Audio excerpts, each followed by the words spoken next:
সুরেশ, আজ আবার ঘুম থেকে এত দেরিতে উঠলি? সূর্য মাথার ওপরে চলে এলো। আহা দাদা, একটু ঘুমোতেই দাও না। কাল রাতে তো দেরি করে গল্প শুনছিলাম পাশের পাড়ার লোকজনের কাছ থেকে। গল্প শুনে কি পেট ভরবে? ঘুমিয়ে থাকলে সংসার চলবে? মা নেই, বাবা নেই, এই সংসারটা তো আমাদেরই দেখার কথা।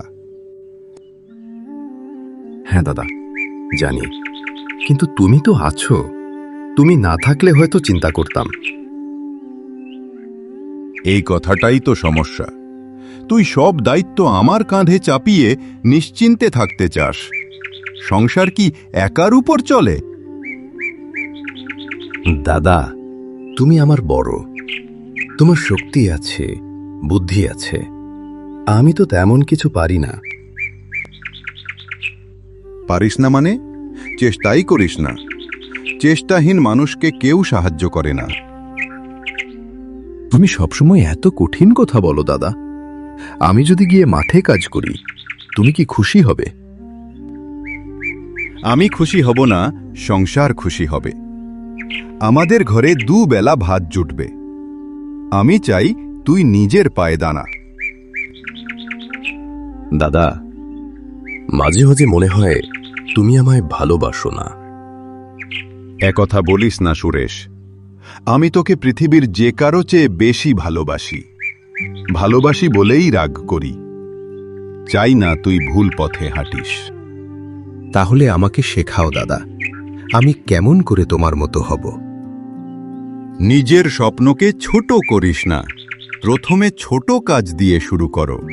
আজ আমার সঙ্গে মাঠে চলো, ধান কাটতে হবে। ধান কাটা? ও মা, আমার তো হাত পা অবশ হয়ে যাবে। অবশ্য হলে হোক, তবু চেষ্টা করবি। জীবন তো আর বিছানায় শুয়ে কাটানোর জন্য নয়। ঠিক আছে দাদা, আজ তবে আমি মাঠে যাব।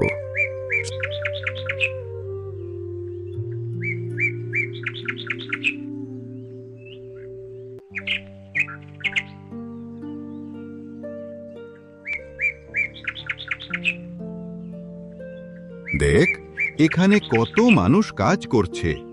সকলে ঘাম ঝরাচ্ছে, হাসছে, গল্প করছে। কাজের মধ্যেই আনন্দ আছে। সত্যি দাদা, এদের দেখে মনে হচ্ছে ওরা কষ্ট পাচ্ছে না, বরং খুশি। কারণ কাজের মাধ্যমে সম্মান আসে। অলস মানুষকে কেউ সম্মান দেয় না। তুমি সব সময় এমন কথা বলো যে আমার বুকের ভেতর ধাক্কা মারে। ধাক্কা মারার জন্যই বলি, যাতে তুই জেগে উঠিস। আচ্ছা, আজ যদি আমি চেষ্টা করি, তুমি আমাকে সাহায্য করবে তো? আমি সব সময় পাশে আছি সুরেশ। শুধু তোর ইচ্ছা চাই। এই বলে তারা দুজন কাজ করতে লাগলো। কাজ করতে করতে সুরেশ চিৎকার করে উঠল, দাদা, আমার হাত কেটে গেছে। আয়, আমি বাঁধন বেঁধে দিই। ভয় পাস না, এ সামান্য কাটা। কিন্তু দাদা, এত ব্যথা করছে। ব্যথা ছাড়া জীবন নেই। ব্যথা মানুষকে শক্ত করে। তাহলে কি তুমি সারা জীবন এভাবেই কষ্ট করেছ? হ্যাঁ, মা চলে যাওয়ার পর থেকে আমি প্রতিদিন কষ্ট করেছি। কিন্তু সেই কষ্টই আমায় দাঁড় করিয়েছে। দাদা, আমি প্রতিশ্রুতি দিচ্ছি, আমি বদলাবো। তোমাকে একা কষ্ট করতে দেব না। এটাই তো আমি চাইছিলাম। আমার ভাই যেন আমার কাঁধে কাঁধ মিলিয়ে দাঁড়ায়।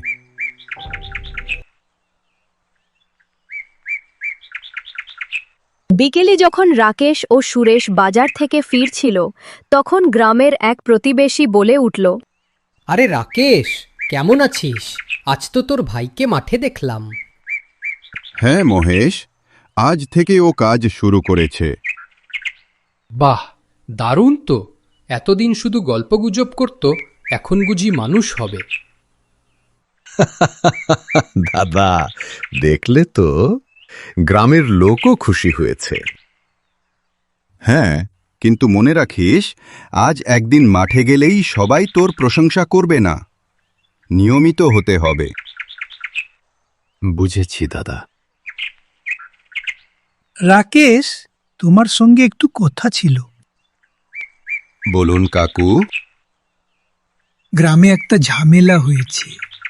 কিছু দুষ্কৃতী গতরাতে গবাদি পশু চুরি করেছে। গ্রামবাসী খুব চিন্তিত। কারা করেছে জানেন? কিছুই বোঝা যাচ্ছে না, তবে শোনা যাচ্ছে পাশের গ্রামের কয়েকজন সন্দেহভাজন। দাদা, যদি আমাদের গরুগুলোও চুরি হয়ে যায়? ভয় পাবার কিছু নেই। সততার সঙ্গে লড়াই করলে অন্যায় কখনো জেতে না। ঠিক বলেছ, কিন্তু গ্রামে এখন সবাই ভীত। কেউ সাহস পাচ্ছে না। আমি আছি কাকু, আমি সবার পাশে থাকব। দাদা, তুমি এত সাহসী কেমন করে হলে? সাহস জন্মায় দায়িত্ব থেকে। যখন নিজের পরিবারের কথা মনে পড়ে, তখন ভয় বলে কিছু থাকে না।